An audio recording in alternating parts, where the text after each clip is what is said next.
Ladies and gentlemen, please rise. And now to honor America, please join in the singing of our national anthem. Representing the three-time Stanley Cup champion New Jersey Devils, Arlette.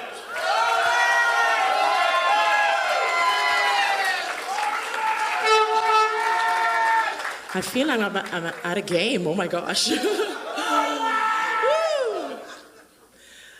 Oh, say, can you see by the dawn's early light what so proudly we hailed at the twilight's last gleaming, whose broad stripes and bright stars through the perilous fight o'er the ramparts we watched were so gallantly streaming, and the rocket's red glare, the bombs bursting in air, gave proof through the night that our flag was still there.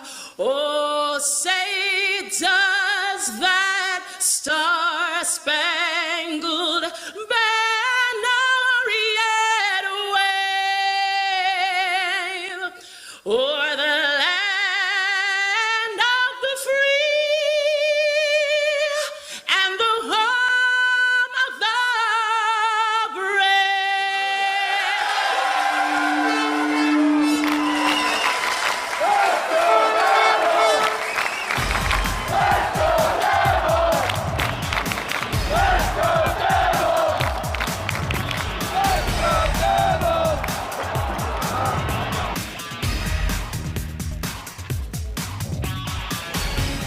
Happy Devils NHL trade deadline Monday. This is the Let's Go Devils podcast, season 3, episode 31, a special edition on a Monday of this fine programming, this fine Devil-centric podcast. I am your host, Sam Wu. This title of this podcast is 2020 NHL Trade Deadline Recap. We brought some experts from different sides of the world. We have Devils play-by-play voice coming up shortly, Matt Loughlin. He will give us some insight of the direction of the team, the new players and picks, and some of his opinions on where this team is going. Also, to get a Devils fan perspective, we got one of the biggest Devils fans in the world. Her name is Lacey Mark. You may know her from The Bachelor. ABC's The Bachelor, I should say, because that's what they always say. ABC's The Bachelor. But big day today. Lots of trades in the last 10 days. And actually, if you go back to some time ago, it all started with John Hines getting fired, Taylor Hall being traded, then Ray gets fired, interim tags all over the place. Guys, take it away. Well, first of all, welcome back, Shorts Guy. It's good to see you, my friend. Thank you. It's go figure. It's first time back, and as soon as the mics go hot, I have to cough. Go figure. Shows you how out of practice I am. Yeah, and there you go. Yeah. Dude, seriously, welcome back. It's good to see you. Crazy couple of, last week and a half that's been going on with the Devils, with everybody that's been getting shipped around, moved around. Coleman, these are things that we've been talking about since basically Taylor Hall got moved.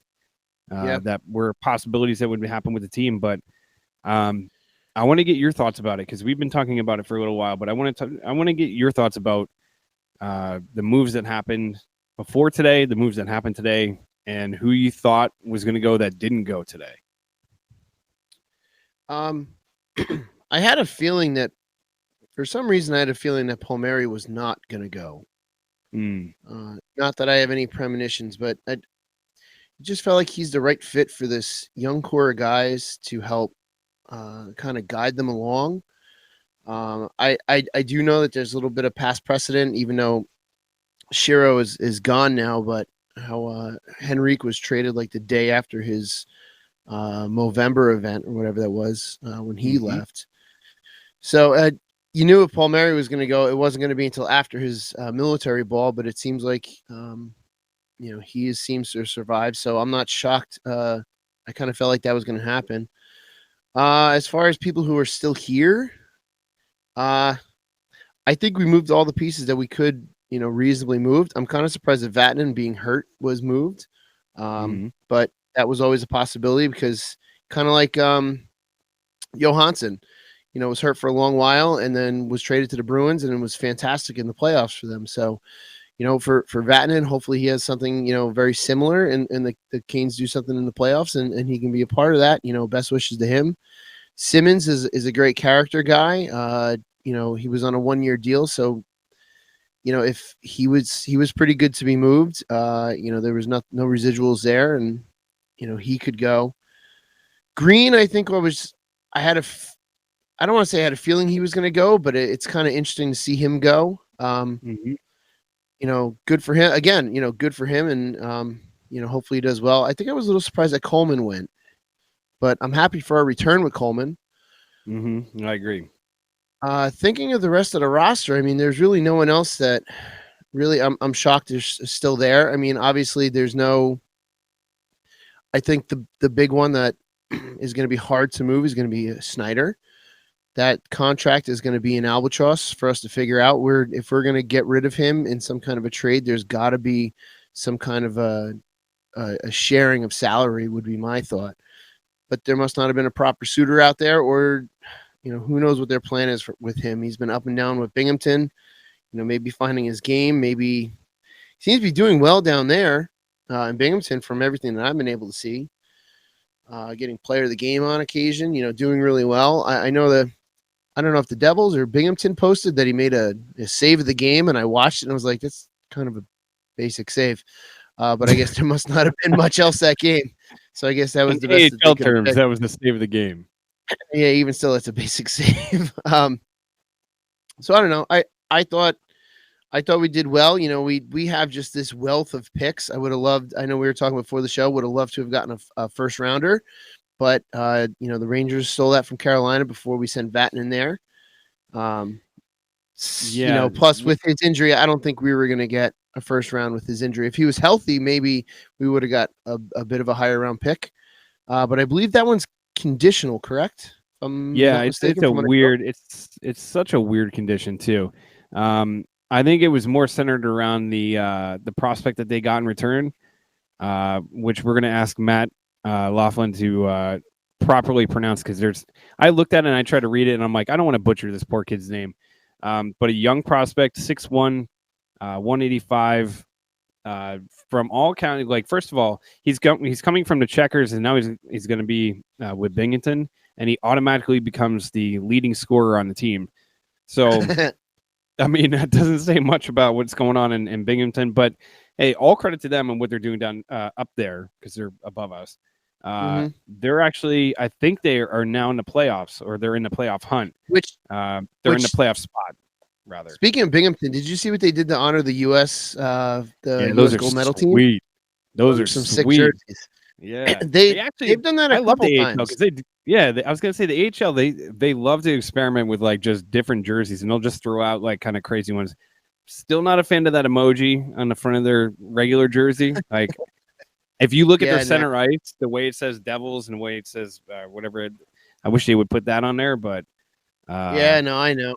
There was another team that I saw. They had like a Jurassic Park ripoff. I just saw that today. But anyway, that's the lower leagues for you. They're allowed. That's for another day. They're allowed to have some fun. We should do a whole. We need to talk about your jerseys one day. Yeah, we should do a whole podcast critiquing lower league jerseys. That would be fantastic. Hell yeah. Something for so yeah, honestly, like in regards to like what you were saying before, kind of surprised, but not really surprised that Green was moved and all the other moves that the team made. The only surviving UFA was, to the delight of some and to the dismay of others, is Kevin Rooney. He's the only UFA that made it out. Wayne Simmons goes to Buffalo, and a lot of the players afterwards had a lot of really great things to say about him, about his leadership. Fitzgerald, from what it seemed like, this was more of a Simmons wanting to go somewhere that was in the playoff hunt. Buffalo has a chance of making it, and they have a chance of not making it, so I feel kind of bad if they don't make it. But he wants to showcase his stuff, in the playoffs. And good for him. Like, listen, it's a weird situation because it's a 2021 conditional 5th round pick, and I think that's another one of those. It feels like every single pick we got back this year has some kind of condition to it. You know what I mean? Like, the 1st round pick that we got from Tampa Bay has a condition on it. The 1st round pick we got from the Coyotes has a condition on it. Just give us a straight up pick, dude. Yeah, I know. It's almost like they want performance bonuses based on what they're getting back. It's like buying a used car and wanting like $50 back if it goes like 100,000 miles. Yeah, exactly. So I don't know, man. I honestly, go ahead. I'm gonna tell you what I am disappointed in. Louis Domingue was finally a Devils goalie that was using goalie pads that were that the base color wasn't white, and I love that. It's been a long time. Scott Clemenson, I think, was the last goalie that we had that didn't have pads that were a white base to it, and I loved it. Louis Domingue had phenomenal pads. Hey, what's up, Sam. Sammy? Hey, guys. All right, so our next guest, he's on the Nova Product Design Hotline. You know him as the Devils play-by-play voice on the Devils Hockey Network, giving us some of his precious time tonight to kind of dissect what has gone on in the last 2 months and where the Devils are heading. Pleased to welcome to the podcast, Matt Loughlin. Matt, this is Sam, Scott, and John. How are you tonight? Fellas, I'm doing well. And hey, listen, it's been a really busy week or so and a time period of change for the Devils, and I'm happy to come on. Matt, thank you so much again. As always, it's always a pleasure to have you on the show. I know you have, we don't want to hold you too long, but I want to ask you a couple of questions about some of the guys that are coming back in some of the returns, specifically Nolan Foote. And we have to ask your expertise on how to pronounce the prospect that we got from the Checkers today. So that would be my first question: is actually how do you pronounce him, and then what are your thoughts on the two big wingers that we have coming in? That's the question a lot of people have asked, right? When you see a new guy coming, but it's Yanni Kuokkanen. Yanni Kuokkanen, yes. Well, and that'll be until he arrives at some point, and we ask him, and we find out that everyone else has been pronouncing it incorrectly. But for now, we're going to go with Yanni Kuokkanen. And hopefully we will see him sooner rather than later. I don't think we'll see him this year. I could be wrong. I think it's more let him play down in Binghamton, but he's got good size. He's put up decent numbers. He's got good speed, and hopefully, we'll get a good look at him in camp. And he may need another year. I don't know. He's been playing down in the AHL for a while, so he might be ready. That marinating process that I think you're going to see happen from here on out with a lot of the Devils prospects may not be necessary in his case because he's been able to, do his thing for a while down there. Matt, Jonathan, thanks for coming on. What are your thoughts on the fact we were just talking before you got on that a lot of our picks that we've gotten back in the last month and a half are conditional picks? Are all these teams trying to gain Devils fans to start rooting for them? It's kind of odd. It seems like we were talking about it before. It's like just give us a straight up pick, like one or the other. It seems like a very odd situation. Yeah, and I think we see that a lot anymore, particularly for teams who aren't assured of making the playoffs.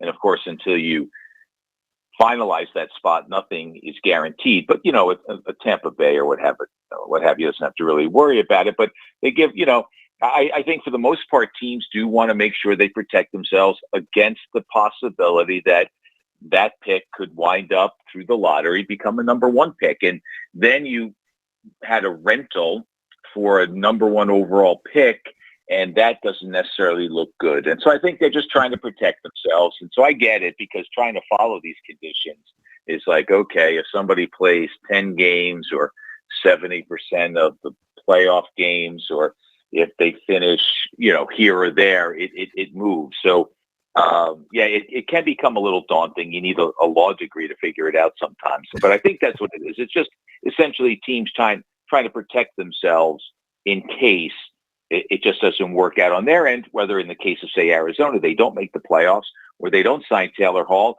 because they had hoped acquiring him would get him there. And if not, it's not good for job security or longevity if you wind up trading that pick. He doesn't re-sign, you don't make the playoffs, and next thing you know, the Devils are stepping up at the podium with the number one pick. We could probably play conditional pick bingo if you want by the end of the season.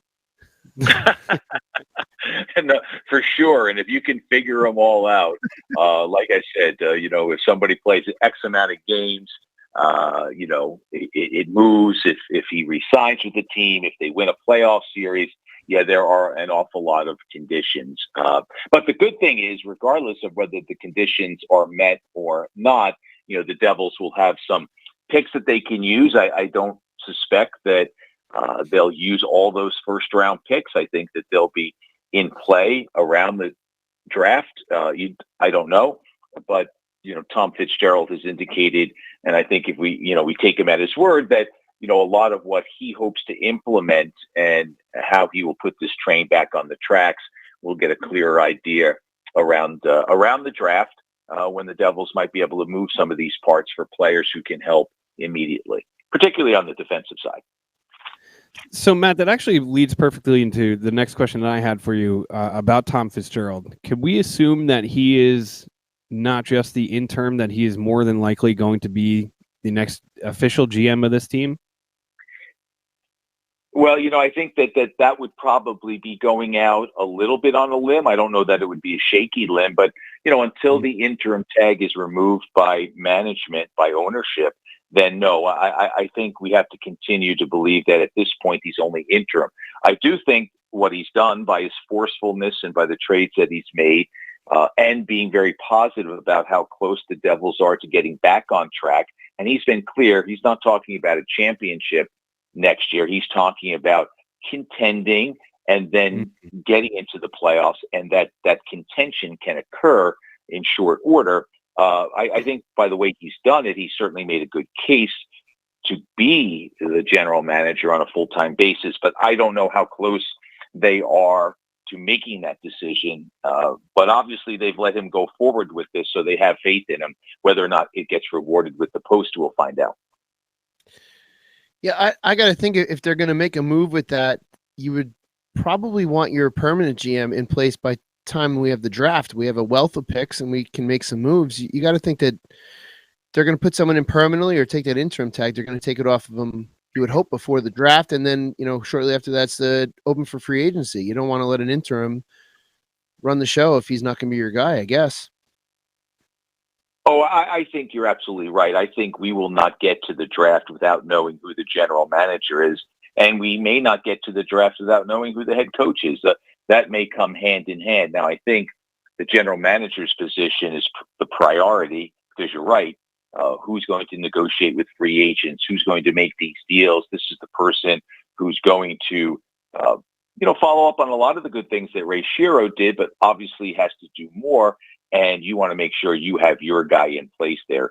And then the coach can come a little later. But I think for sure, I don't know whether it'll be next week or next month or maybe the end of the season. But yes, I would think come the draft time, absolutely, the Devils will have their general manager in place.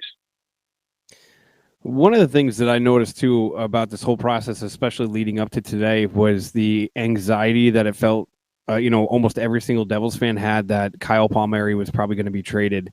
And then you see Tom Fitzgerald's comments about Palmieri and how he basically said that somebody had to come in and really wow him with an incredible deal for him to think about moving Kyle.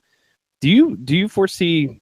I know Tom Fitzgerald said that he really wants him to be a part of the future of this team. Do you foresee that there's a possibility that not only could there be an extension for Palmieri now that he's cleared this whole trade deadline situation, but that he could possibly be the next captain of this team?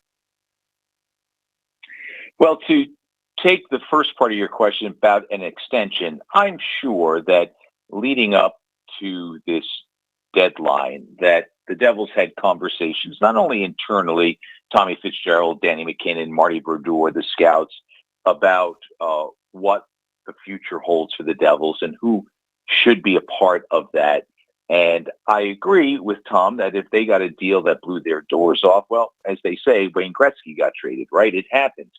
But you also have to have foundational pieces. So in addition to that conversation, I'm sure there was some conversation with Kyle's agent and with Kyle about where he sits in terms of wanting to stay here. Nothing's guaranteed. He can't promise that against all costs he wants to remain a New Jersey Devil, nor can his agent say we will absolutely stay here regardless of what the offer is. And the Devils aren't in a position to say name your price. But I think they probably had general discussions as to what his feelings are and what it will cost, also based on their look at the market and how they make their projections, that there's a number out there that they're probably comfortable with. Whether or not that results in an extension starting July 1st, we'll find out. But I do think they probably have some idea of where they are in this dance. And the fact of the matter is that regardless, even if somehow the conversation took a turn where his agent said, look, I think I owe it to my client, and Kyle agreed that this is his last shot at free agency, so I want to get teams to bid against each other, that's fine. That could happen too. I guess what I'm saying, though, is that there's some general sense about where he's at, his comfort level, and the team's comfort level with him. And yeah, I mean, where are you going to get a 25-goal scorer? I mean, you can plug Kyle in for that every year. It's tough enough to find. Why would you give one up unless you got blown away by a deal, to Tom's comment? Will he be the captain next year? I think it's more likely he's an alternate captain. And I think that Travis Zajac is the other alternate captain as it exists now. And I think it will be Nico Hischier who is given the captaincy. Now, it's not a decision that you make lightly because it's such a prominent position. And while I think Nico can handle it, he will be 21 going into the season, and the Devils are not quite on that steady ground yet. But I think with two right-hand men, if you will, who have been through it all and are the voice of experience in that room, I think that they will benefit him greatly if, in fact, the Devils decide to go that way and give the captaincy to Nico. I mean, let's face it, Nico is going to be the guy, right? I mean, Nico's going to be the guy. They extended him. He's the future. They've already elevated him to an A. We've seen leadership qualities in him. Players talked about how beginning in September, his voice was more prominent in the room than it had been in the first 2 years. So all roads seem to point to that. But again, it's not a decision you make lightly, and there's no guarantee that it will happen. But I think that's the path we're headed on. Okay. Now, Matt, I'm going to ask you a question that Scott asked me before you came on. Were there any non-moves that you were surprised about? Players that are still here that you thought, might be moved, that you thought were going to be moved today? No, not really. I mean, I think that, as Tom said a couple of weeks ago, like, with the exception of Nico and Jack, and then he mentioned Travis Zajac, and he mentioned Mackenzie Blackwood, he was open to hearing what people had to say. So I think he was all ears, but I did not think that they were going to trade Kyle. I did not think they were going to trade Damon Severson. I didn't think they were going to trade any of their young players. Jesper Bratz, et cetera. I mean, I think they understand what their basic core is, and there's a lot of good things about those players. They just need more around them. And so I don't think they wanted to get into a position where they were shuffling somebody off who's young. It's different if you're a little older, right? If you're an Andy Green, if you're a Wayne Simmons, even Sammy Vatanen, and to some extent Blake Coleman, if you're a little older, you can exchange that player for somebody younger and figure you got 5 more years till you get to the point that, say, Blake Coleman's at. Nolan Foote, is a young kid. But I don't know if you want to trade the young guys for another young guy or a young guy for a pick, because you know what you have. You don't necessarily know what you're getting back for certain. And, sometimes the devil you know is better than the devil you don't, pun fully intended. And so I didn't think, other than the players they traded, that there'd be much activity. Yeah, it's a great point, and it's kind of like one of the stressful times of year. No matter if your team is in the playoffs or not in the playoffs, where there's going to be moves, and you just don't know what's going to happen. But now that that dust is settled with that, and everything is kind of situated where it's going to be, and some young guys are going to come up. Mikey McLeod is going to be traveling with the team. Sorry, I'm a big Mikey McLeod supporter over here, but. What are your thoughts about this last stretch of the season? Like, do you have any expectations? I know Coach Nazardine has kind of said that he just wants the team to be competitive. What are your thoughts about or your expectations of what this team is going to be for the final stretch of the season?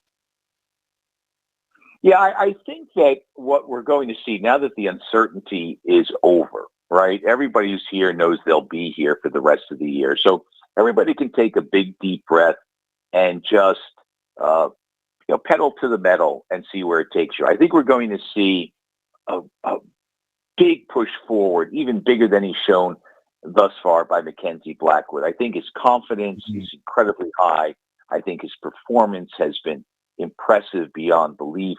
And I think there's a real sense of him planting a flag and saying, I'm here. Now, he's never going to say that. He's not that kind of a guy. He doesn't have that kind of an ego. But I think we're going to see why my partner, Chico Resch, is so excited about what Mackenzie Blackwood brings. His size, his athleticism, but more how he plays. He's really tight. Chico pointed out in the game against Washington, a couple of situations. There was that one backhand by TJ Oshie, if you remember, when the puck rebounded up in the air and nobody quite knew where it was, and he kind of just flicked it off the ice as it came down. And if you look at that save and a couple of the other ones that Mackenzie made, he keeps his body tight. He's not flailing around, leaving these openings. He kind of says, all right, I'm not sure where it is, but I'm not going to give the opening, and I'm going to play the angle where I think the puck is or where I think it's likely to come from. And those kind of things you don't always see in young goalies. So Chico's very excited about him. I think we're going to see more from him. I think whatever happened, in that scratch with Jesper Bratt, whatever the reason was, inconsistency, I think there's some of that. There's been, reports that, hey, John Hayden's dad was on the father's trip and they wanted to do a good deed, and there's nothing wrong with that in a season like this. Whatever the reason was, I think, it hurt Jesper, and that's a good thing. And so I think we're going to see a lot from him. I think I want to see a little bit more from Nico, right? I want to see him really take charge down the stretch here. And I don't know, I don't want to put a point number on it, but I want to see him really become that kind of dominant player that we hope he can develop into. I don't know what his ceiling is. I don't want to limit it. I don't think he's going to be 100-point guy, but I want to see him show us that, 75 to 80 points are possible. I'd like to see Jack get going a little bit. So I think we're going to see a few of those things now that the pressure's off about the deals. Devils are playing a little better. They're playing a little looser. Some young guys will come up. As you mentioned, McLeod's on his way. I think we'll see some other Binghamton guys as we get closer to the end of the season. But they're fighting for playoff spots, so it may better serve them to be down there. But I think we're going to get a little better picture of what the future holds for the New Jersey Devils, leaning on the 21-year-olds, leaning on the 23-year-olds, leaning on the 25-year-olds. Matt, we missed the playoffs as fans. How do you miss it as the play-by-play guy? You got to be probably itching to call some playoff games. It's awful. It's absolutely awful. I'm Same feeling as us. Yeah, no, and I'm blessed to be able to do what I do. There's only 31 jobs. Well, I guess There's a couple of more when you throw in the French speaking radio guys, but there are very few of these jobs around, and I get to do it every night. Now, each night is a different story. So tomorrow night, when you guys are watching, and hopefully some people in the audience are listening, you understand where the Devils are in the standings. You understand that this game is not going to dramatically change the narrative of the season, but you want the team to win, and you want to be entertained. And so each night is different, and I get excited for each night. But when there's something more on the line, when there's a drive for a playoff spot, or when you're in the playoffs, as the Devils were on such a regular basis for the early part of my career, both on the radio side and prior to that on the TV side, you understand what that time of the year is all about, and the intensity and how great it is. And I miss it. Yeah, I do. But more than that, I long for the day when the Devils are able to get back there. And I'm just as anxious, and on a regular basis, and I'm just as anxious as the fans, because I am a fan, but I'm just as anxious as the fans to see the Devils regain their rightful place among the elite. I think we realized after that glorious run for decades, really, that was fantastic, but not easy to attain. It doesn't happen all the time. And you see teams that are Detroit, for instance, going through the rebuilding, and it's not easy to get back there. But when we do, I can't wait for it to happen. And I can't wait for, each year for the Devils to be mentioned among the contenders for a championship. Hey, Matt, thank you so much for coming on to the podcast. We have a lot of people tuning in, both viewers and listeners, and thank you for giving your insight. And also have a safe trip on the road. And just let Chico know that we have some meatloaf for him waiting when he comes home. I will pass that along to him when I see him tomorrow morning at the morning skate. And I don't know, you might see him sneak in on a day off on this trip to pick it up and bring it out with him on the trip. One way or another, he will collect, that is for sure. Okay, great. Well, thank you, Matt. That is Matt Loughlin. Accidentally cut him off. No, way to go, Sam. We didn't even get to say thanks. Yeah. I screwed it up. Well, I had to screw up once on this podcast, right? Sam, you made it 32 and a half minutes without screwing up. That was the first screw up. That's a pretty good run for you. Yeah. Closer. Let me finish. That was Matt Loughlin of the Devils Hockey Network, play-by-play voice. And he also is a Devils fan. He mentioned that on this podcast, which is great. You know what? I never get a chance to say this because we're always kind of like going through the questions of like what we want to get through. And Matt is such a wealth of knowledge. I always want to tell him, like, not to be like a fanboy or anything like that, but I listen to more games than I watch.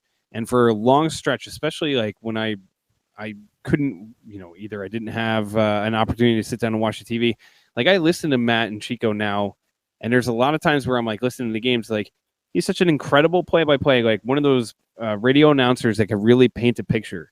And I know that sounds kind of corny, but it's, no, you're right. I have such respect for that. It's like, nobody realizes how hard that is to do play-by-play on the radio, to be able to, basically tell the story of what's going on in the game while you have to say these incredibly hard names. It's not like it's like Smith over to Reynolds and Reynolds back to Smith. It's like Chachokikin and, like all these like crazy names. Yeah. Well, because you're on radio, it's exactly what you said. You got to paint the picture. You got to give all of the detail because you're basically describing to the listeners what they are seeing. And, that's when you hear, the mention of the jersey colors trimmed by this color, skating from your left to your right, and like all that cool stuff that you hear only on radio broadcasts that you don't necessarily hear on the television broadcast, which I actually hate that the fact that there's no that all the radio broadcasts are streaming and it's just not on the old AM radio anymore. Yeah, there have been so many games that I've been driving to and from somewhere, and it's just I would love to just be able to turn the dial and there it is. So I will have to say, and depending on your whatever plan you have on your phone, because obviously you need unlimited data to do so. Yeah. if you have the Devils app on your phone or the NHL app and you have it set to the Devils on your phone, you can listen to any game anywhere at any time. Whenever the Devils are playing, you can go on your phone. There's a little microphone up or the little headset and up in the right corner. Click that and you can get the Devils feed. And I'll tell you, there's a lot of times, especially like, my wife will commandeer the TV sometimes, and I can't watch it on the television, so I either watch it on the MSG Go app or I just put in the earbuds and listen to the old the radio feed. Yeah. But Michael just said Stefan Matteau scored for Columbus tonight. Good for him. Yeah. So Beer Baron, you asked me, I asked Matt. Good for him. Good for him. That's funny. Good for him. That son of a bitch. You asked me, I asked Matt. All right, guys. Is there anyone you're surprised that is still here? Mikey McLeod, maybe? No. I mean, I knew nobody would touch the untouchable. You know what I mean? Who, Blackwood? Oh, no, he froze. He's untouchable. Sam, do you see that? I guess you're trying to figure it out. No, I'm just trying to produce right now. Sorry. Right. Well, it looks like Beer Baron froze. At least he on did? my screen did. Yeah. Oh, crap. Oh, yeah, he did freeze. Oh, well. All right. I'm back. Oh, hey. All right. So you were saying Blackwood's untouchable. Yeah, Mikey McLeod is so untouchable that my computer decided to quit as I was saying that. Maybe your computer. Yeah. Maybe your computer was trying to prevent you from saying something dumb. I hope it gets back to him that he goes like, "Oh, there's a podcast out there that it's about our team, and there's a guy that really is a super fan." Why are you making him sound like some yokel? No, that was a yokel telling him that, and he would be like, that sounds like a good podcast I need to listen to." But to answer your question, so answer the question. Yeah, to answer your question, there was a lot of speculation about a few players, Damon Severson being one of them, that would have made sense for a team like the Hurricanes because of all the injuries that they had. And I thought that there was a possibility that he could have been moved. I didn't want him to be moved. I'm not one of those. I don't like Damon Severson. I'm actually one of the guys that's on board with Damon Severson. Okay. So I was not surprised that he didn't get moved, but I thought I wouldn't have been shocked. I wouldn't have been shocked if Paul Mary got moved, and I am so happy. And this is another thing I wanted to ask Matt when he was on with us about. Paul Mary's really made a really strong foothold in not just Devils fans and how much we appreciate him, but everything he does with the Kyle Palmieri Foundation, the military ball, all the 21 club and all the things that he does with the team. It just, I don't know. He seems like he's a good human being. He is, and he's weaved his way into the fabric of this team. Do you know what I mean? Like I don't know if I'm putting it into correct terminology, but like he just, to trade him, I felt like it wasn't like Adam Henrique. I felt like the same way when Henrique got traded. I was like, you just traded a piece of the fabric of this team, and I never that trade even, and now Vatanen's gone, but that trade always made me kind of upset because it was like Henrique was more than just another player on the team. You know what I mean? But well, yeah, he was a hero for what he did against the Rangers. That's for sure. Oh, for sure, 100%. It's always hard when a hero is traded. But you're right. Palmieri has found his way to become more than just a player, wearing a jersey. He's become a community member, and a community member looking out for other members of the community. And that's something you can really kind of hang your franchise's hat on. So it's a good PR move to keep him, which I think is great. It's also great for the community to keep him. As soon as I saw that Boston made some moves, I kind of figured that there was no way he was going to move, officially, because that was really the top team that he kept hearing that he was going to. Yeah, but So but as soon as there was Boston made okay. moves, it was like, I don't think he's leaving. Yeah, And but he was the there was one player I was happy that wasn't leaving. Yeah, agreed. I 100% because I was first of all when Coleman got traded, that broke my heart, and I'm still not fully over the fact that Blake Coleman got traded because I was one of those guys that like I had such I loved Blake Coleman from the moment that they brought him up because I was like, this guy has got that grit and determination. Yeah, we all did 100%. And I was texting back and forth with my one buddy before we went online, and we had the same sentiment, like that just devastation of Coleman being traded. It sucked. And then I said to him, I was like, I think it was yesterday or the day before, I'm like, dude, if Palmieri gets traded, I'm going to be super depressed about this. And the only thing that would have made it better is if they got like a number one and like a killer prospect. And then when Kreider signed with the Rangers today, I know we said it in our group text, but I was like, this might be when Palms gets out. Yeah, well, there was more value because he was, there was one less player out there in the market. Yeah, and that was it. I thought that was the nail in the coffin, 100%.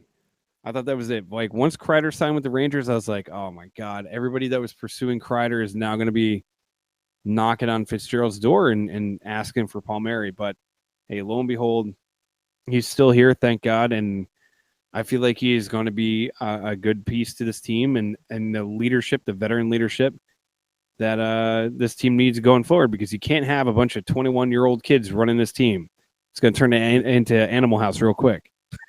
Yeah. And at least it wasn't a fire sale, which is good. It didn't, feel like a fire sale at all because it wasn't. We weren't just throwing players out the door and, best deal gets the best player. So I'm happy to see that. There's still some presence there, which is what we need. Hey, Sam. Sam is back. Hey, guys. I'm back.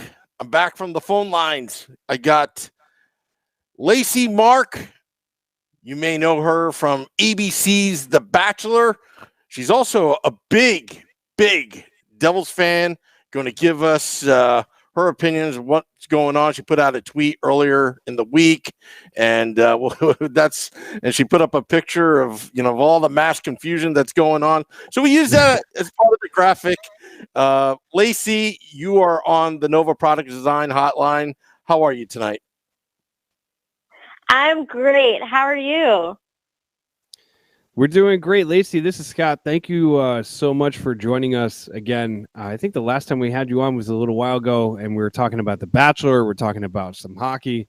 I have to tell you, though, your Twitter game is probably top 10 in the entire universe of Twitter, between the food that you post. Oh, nice compliment. It is the best. It is such great content. Thank you. I like to keep it real. I like to keep it authentic. If I'm thinking it, it'll be on there. And you'll always know when Harry Potter is on Sci-Fi, because that is the other thing I use this account for, to tell people when Harry Potter is on cable television. 100%. Now, leading. Lacey, it's John. It looks like Beer Baron froze again. So what are your thoughts on deadline day? How much did it drive you nuts? Okay, this day always gives me a lot of anxiety. And if I'm being honest, it's mostly because post-Bachelor life, I have a 9 to 5, so I can't be glued to Twitter all day. And I really don't want to miss anything, because anything can happen in a split second. I spent the entire day just praying that Palmieri didn't go anywhere. I didn't really care about anybody else, if I'm being completely honest. I think we all knew that there were some trades that were going to happen, that were supposed to happen. I think we all expected Domingue to go. I don't think it was like a big deal. But I spent the entire day just hitting refresh on Elliot Friedman, Bob McKenzie, on everybody. I'm like, please tell me that Palmieri didn't go with the Bruins. Like, freaking out the entire day until like 5:30. Until I saw Amanda Stein tweet that the Devils were done for the day. I was like, oh, thank God. That's funny you say it until 5:30, because that's like at 3:00 everybody's like, it's done, trade deadline's done. and there could always be something trickling in afterwards, and it's always like hold your breath for like the next half an hour. Yeah, I even like still refreshing every minute after 3:00. There was something new coming in. Yeah, it seemed like there was like a flurry of activity after 3 once everything was finalized all around the league. So that that stress kind of really kind of just boils over into the drive home, I guess, and you're just waiting and waiting and waiting. It doesn't go away. It doesn't go away. Well, I mean, now I'm it's being honest, gone. I we traded Andy Green, but So what are your thoughts about the whole Coleman being traded? Because I don't know if there was a lot of people that kind of speculated that was going to actually happen, but as a fan, like we kind of talk about like how it like broke our heart. Like that sucked. Like that was a dude that we were all behind. That was a guy that was I don't know. It felt like the fans really related to. But how did you feel about that? honestly, I felt exactly that way. What the Devils do really well, and it's almost like it's so bittersweet. What the Devils as an organization does really well is they give you so much insight into the players as people, as dads, as husbands. They do all these player interviews, and you really, truly get to know them off the ice. So then when you see them go, it's really sad, regardless of their playing ability or regardless of how many points they've gotten us. Like that's kind of taken out of it. We saw Blake Coleman get married. We saw Blake Coleman about to have a baby girl. Like we got to see all these things and live them with him. So it was really sad to see him go on that side. Now on the other side, he's also pretty damn good. So it was really a shot to the heart in multiple different ways. So you said you expected Domingue to go, but Domingue just for another goalie seemed kind of odd to me. And the three of us were talking earlier. It just seemed like a very 1-for-1 trade, kind of like a wash on the day for that one, in that position at least. I agree. Yeah, I totally agree. I mean, we all know Devils front office has been very open about this. We always knew the plan was to get Schneider back, to get him back up and running and get him back up to the NHL. So obviously that meant someone else had to go. Domingue is obviously the next logical one to go because Max Blackwood is just killing it. So I think no one was surprised in that way. But I agree with you that it was kind of just a lateral move and it didn't really do anything. I mean, who knows? Maybe we'll be pleasantly surprised. Let's Yeah, get optimism. Maybe something really great will happen. But like you just said, Mac is doing great, and if they're trying to get Corey back up and running, then you run back into that. If Corey does get back up and running, then you're stuck with two potential starting goalies, and you got to move one of them at some point. Yep. Yeah. No, I mean, I do think it's strange that what the return was. I thought we would maybe negotiate a little bit more if we could, but I don't know. I mean, maybe there's something we don't know about Schneider. Like it's not going so well. Maybe they bring him back up so like he can do something, like bring him in a couple backup games, get a couple wins under his belt, get that confidence back up. And then maybe having two starting goaltenders isn't a bad thing at the same time. Having a viable backup for Black would be great. So I just want to skip away from something for real quick. The other day when the Devils had their SpongeBob day, you were tweeting out how excited you were for this game. I want to know, did the whole SpongeBob experience at the arena, did that live up to your expectations? And if they had any other night, obviously I'd probably guess like a Harry Potter night would be right up your alley. But if they had any other kind of promotional night, what would you like to see them do? So I was hoping there would be some sort of SpongeBob bobblehead situation, and there wasn't, which was really disappointing. It's like he's really great next to my Jack Hughes Jedi bobblehead. I mean, it just makes sense. But it was technically like SpongeBob / Kids Day. So it was a lot of kids geared stuff. They had like Krabby Patty kids meals on the concourse. They had like a photo station where you could take your kids or your adults. I don't know. I tried to wait in line to get your license. You get like your official like Mrs. Puff's boating school boating license. They had characters in full costume just running around and doing things with NJ and Daredevil, and it was really, really sweet. The game graphics for that were hysterical. Mhm. Obviously all heavily SpongeBob themed, but I really wanted like a SpongeBob or a Patrick bobblehead, and I did not get that. So take Yeah. note, Devils, for the next one. So what night would you like to And see if they? if there's a Harry Potter night, that's it for me. Harry Potter night. I don't know if they can And get the rights to do that, but that would be pretty sweet.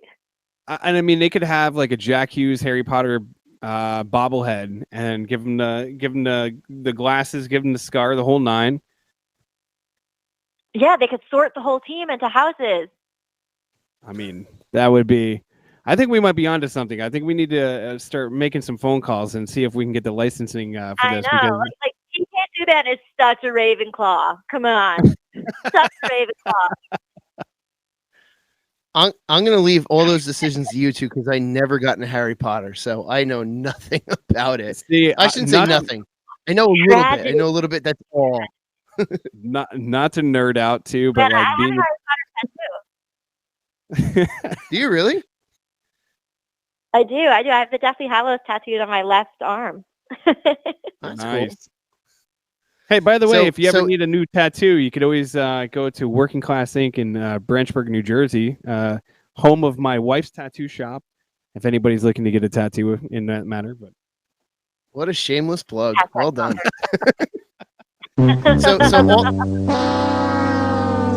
So I have to say this. All this talk about SpongeBob, I just remembered something that I probably tried to forget. I worked for the Bridgeport Sound Tigers in college, and I had to walk around as SpongeBob one night because they had Oh, no character way. costumes. Oh, and I'll tell you what, just because of the way the arms were and the way the costume is shaped, I pretty much had to be in like a shrug the entire night because it was like my head was popping out of the top of it or it was bulging the top of it. It was the most annoying thing to wear out on the concourse. I was like, oh, this is miserable. So that I would love just brought back a long forgotten memory. So I don't know if I should say thank you or be aggravated. Oh no, you're welcome. So we were talking to Matt Loughlin before, and he's really bummed. We're really bummed. Gotta assume it's going to be a dumb question, but how bummed are you we're again not in the playoffs? Yeah. It's not great. it's not great. I'm like pretty emo on a good day, but this isn't helping. I'll be honest. I don't think anybody on the fan side, I don't think any of us expected to be in the playoff. I think when we got Subban, in the trade, we were optimistic, and we were like, I think we finally found the guy to turn this around. But he's only one person, you know, and I think this is my personal opinion, kind of a hot take, I'm sorry, but I don't think he's living up to standard. I think there's room for improvement there. And I think we're at least another 2 years away from seeing the playoffs. so you say that Which is we're yeah, it's sad, but at least that the future seems bright. And it feels like, you know, the team is starting to turn around. And, you know, Matt Loughlin, he brought up a great point about the next captain. He said that he believes that Nico Hischier is going to be the next captain. What are your thoughts about that? What are your thoughts about Nico possibly being the next captain of the Devils? I think that would be fantastic, and I totally agree with him. I vaguely remember, unless I'm just like, it's been a long few weeks, maybe I'm remembering incorrectly, but I vaguely remember in an interview saying that they're building the team around these guys. So they're building the team around Nico and around Jack, and that they're kind of the future of the franchise. So it would really only make sense, especially, I mean, Nico's clearly proved himself. It would naturally only make sense that one of those guys would be one of the ones coming up. So I totally get it. And I think it's great. Yeah, and it kind of leads into the youth movement of this team. Like you said, maybe 2 years away. hey, you never know. Maybe we get lucky and we start to crack that egg a little bit early, and next year this team really starts to turn around. It's crazy if you look at the what Mackenzie Blackwood's record is, as opposed to if we had a viable backup goaltender, we'd actually be possibly contending for that 8th spot in the East. The future is bright, and it's really cool. I think one of my last questions for you, what I know you have a few Devils jerseys.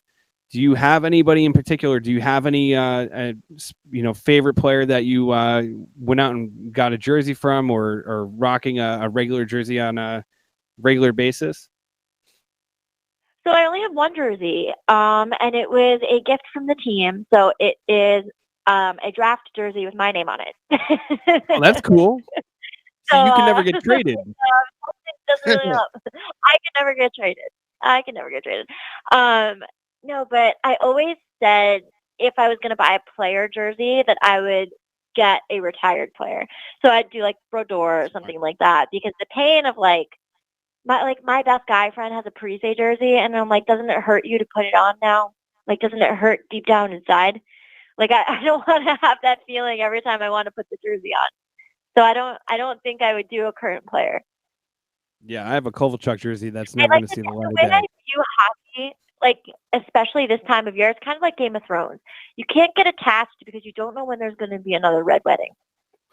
It can go south really fast. We could trade the entire team. Everybody could be gone in a day. So you can't get attached. Sure. If it were up to me, Lacey, if I had a Parise jersey, I'd have trouble deciding if I should wear it or not. Take maybe 3, 4, 5, 6, 7, 8 days. You guys didn't even get the joke. See, Beer Baron, with at least with our Kovalchuk jerseys, we can very easily turn into Sakura jerseys. Yes, 100%. We could definitely do that if we needed to. So at least you ripped the nameplate off and put something better on. But I don't think I'm buying any other player jerseys anytime soon. Just you don't want to put that investment in, both emotionally and monetarily. Well, I don't know. At least for the rest of this season they'll be there. I have a Jack. You get a new jersey every year. I do. I got a Nico Hischier and a Jack Hughes jersey, and they're crispy, and I love them. And I can't wait to put the C on my Hischier jersey. That's going to be awfully nice to do. Yeah, at one point in time, I was like, I think I'm going to get a Henrique jersey. I'm glad I didn't. But you still see, but no. See the Henrique jersey, because of what he did against the Rangers, you can always wear that jersey regardless of the fact he got traded. That's a legendary jersey at this point. 100%. You can always wear that. Fair. Yeah, that's fair. That's like there's a handful of guys. I'm gonna go to the Henrique jersey then. It's settled. Yeah. Sweet. And everybody would applaud you for that too. Yeah, maybe I should get a Kovalchuk Capitals jersey, huh? Oh God! At least we don't have to see him anymore this year. And by the way, and I'm going to bring this up too.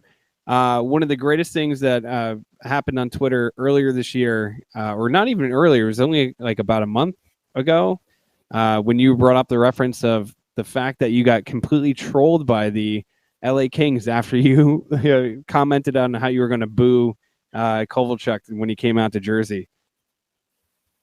I did. So that was actually from last year's game.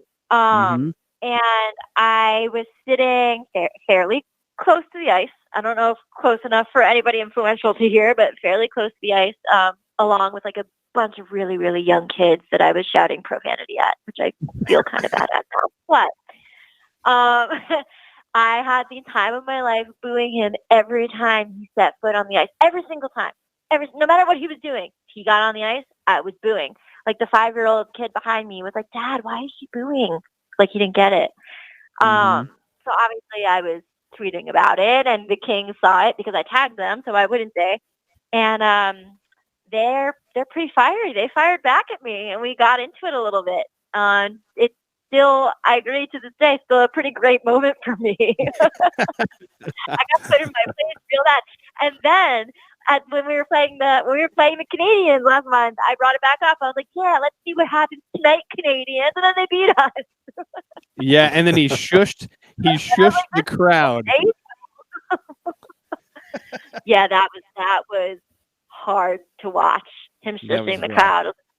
Dude, ruthless. You're taking up cap space in so many different clubs right now. Please just go away. So insane.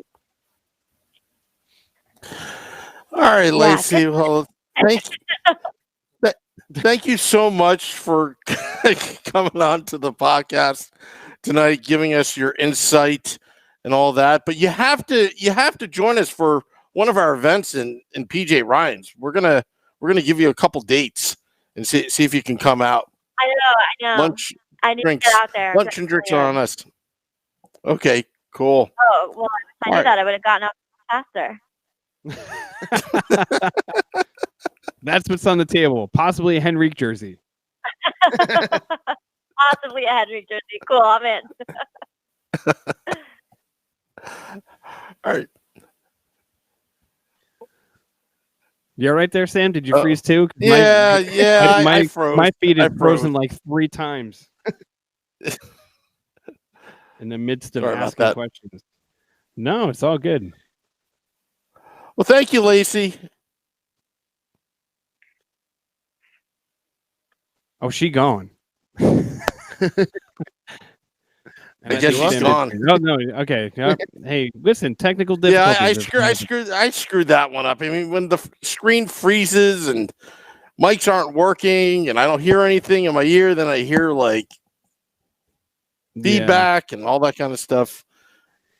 Sorry, Lacey. You were all excited just to. You were all excited just to produce, Sam. You're starting to drop the ball here. Hey, this is my 5th podcast today?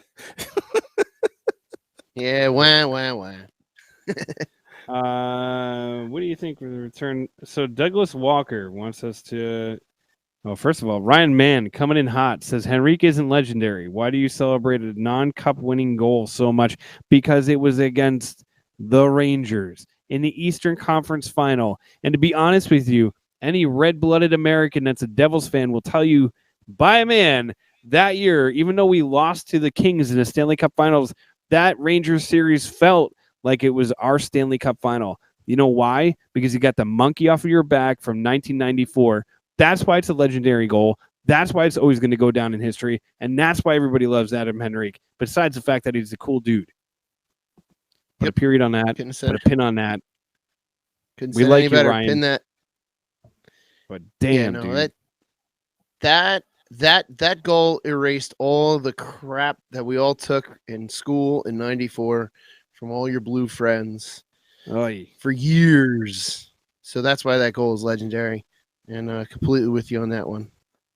So, by the way, this is something that I wanted to ask you, Shorts Guy, because we talked about this, I think about a week ago or 2 weeks ago, and we talked to I was tweeting with somebody on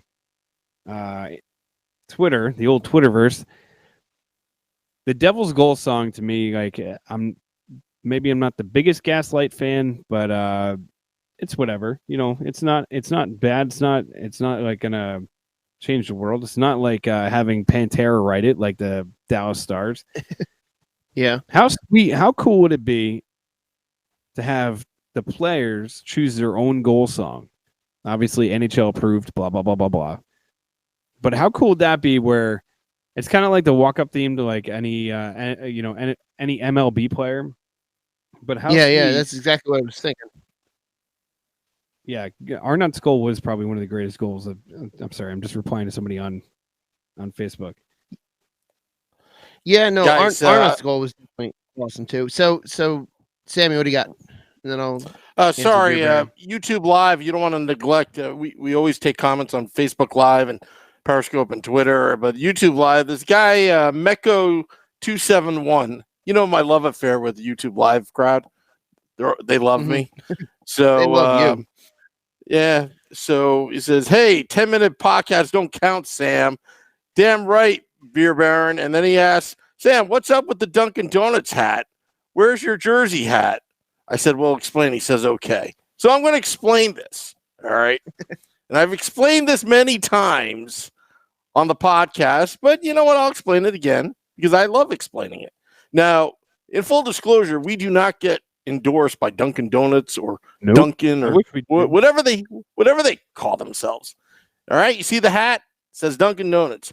The reason why I'm wearing this hat is because they support the NWHL, where our good friend of the podcast, Rebecca Morris, plays for the Metropolitan Riveters.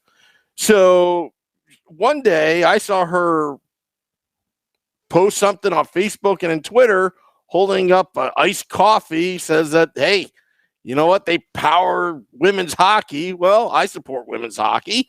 So I decided, I want to be like Rebecca Morrison and wear a hat or something, or have iced coffee or iced tea, or maybe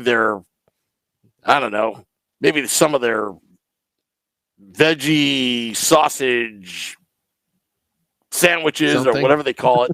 Yeah, they're Beyond Meat or something like that. Hopefully I got it right. But that's why I wear this hat, because I support women's hockey. But I also like coffee as well. And I support Rebecca Morse because she's a big friend and proponent and supporter of this fine programming called the Let's Go Devils podcast.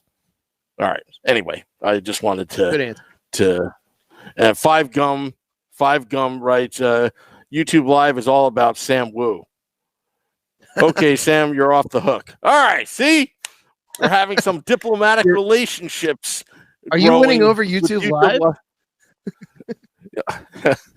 I think the Devils are going to make the playoffs next year.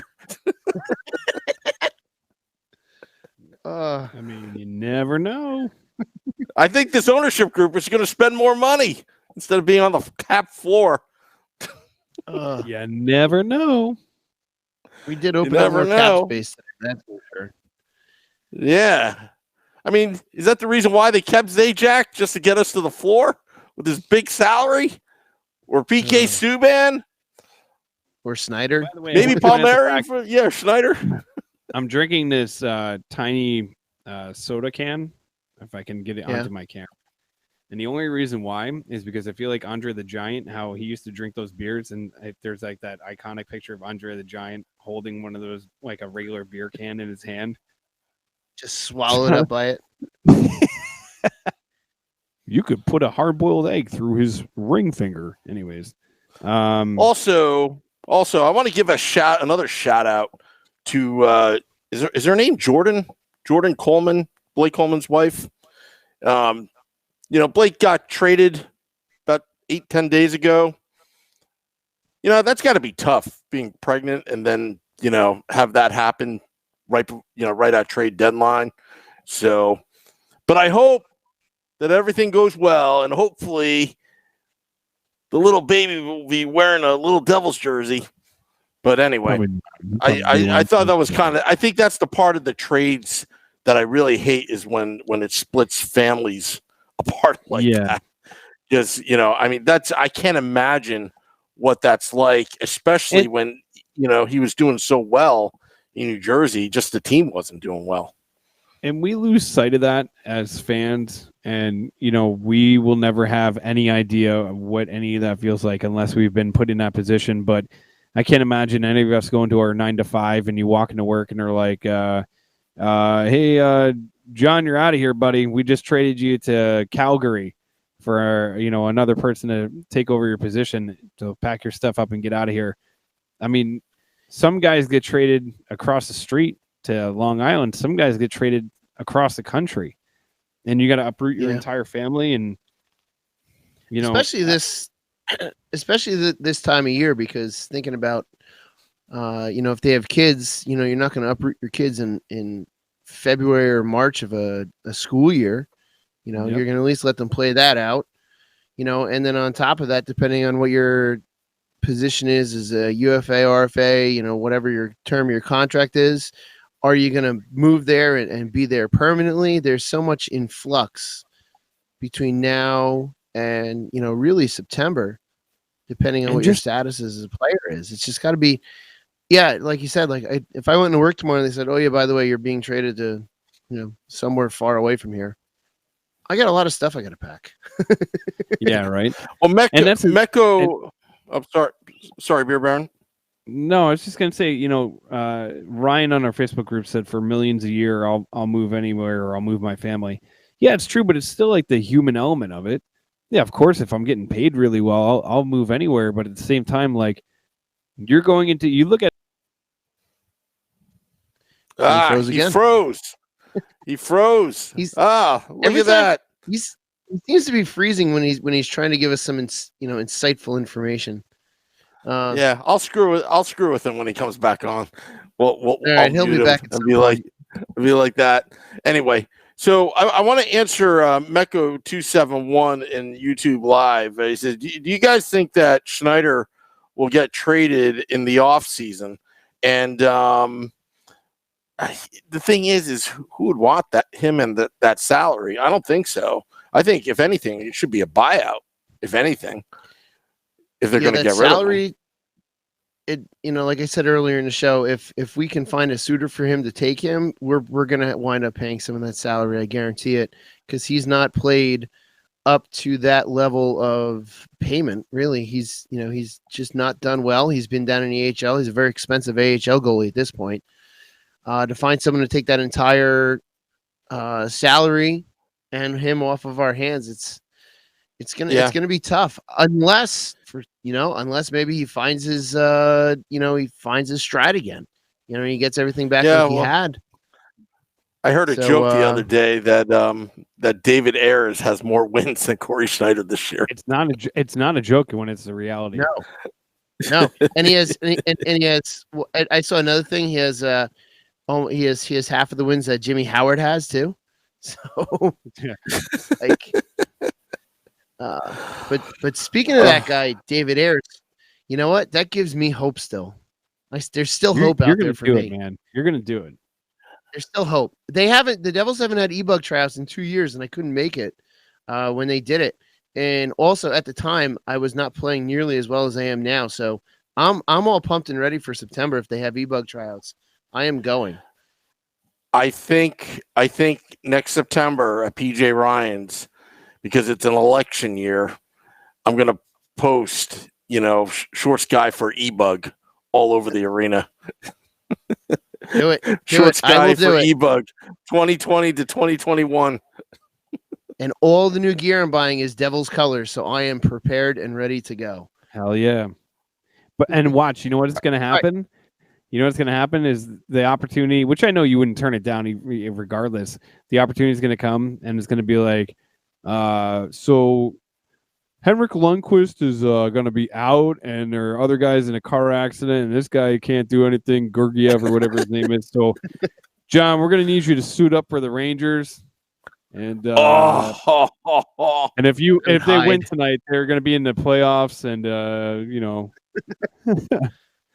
imagine that. Imagine how crazy that would be. I would go into the William Hill Sports Betting Bar Lounge, and I will I will bet everything. Yeah. But Shorts guy's very good. He's very good, but he has trouble at Prudential Center Ice though. Oh, there was no ice. That was a rough day. Yeah.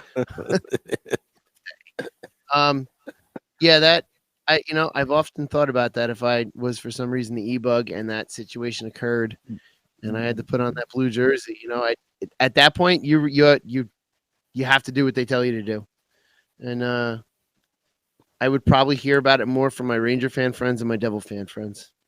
And the media will get hold of all the content, all this content that's out there, the anti-Rangers sentiment that this podcast sometimes has. You know what I would have to do? I would have to, if we were in that situation and I was going to have to dress up, I would have to, under my all my gear, have a T-shirt. My Rangers suck T-shirt would have to be on underneath. Oh, hell yeah. You might let some Rangers might let one or two slide by, you never know. Oh, got me. You know what? Rangers suck confetti. I don't know. You know what? I had to play against all of my teammates. You get jumped in the locker room. You'd walk in the locker room, start taking off your pads, and they're like, what does your shirt say? I'll tell I'll tell you what. I had to play against my team the other night because my teammates they have two different teams, two different divisions. So I had to sub in against them, and I let in 3, and then from that point on, I completely shut them down. And they were getting so frustrated. And similar situation, all my gear was in their locker room. I had to go roll into their locker room, be like, "Hey guys, I know I just beat you, but I have beer," and that kind of smoothed everything over for a little bit. So, all right. So, Beer Baron, why don't we get back to what you were gonna respond to Ryan about the millions of dollars and moving your family? What were you gonna? Yeah. No, all I was saying is just the human element of it, and like it was kind of like the point that I was just reiterating is, having to up and move your family, and it doesn't matter.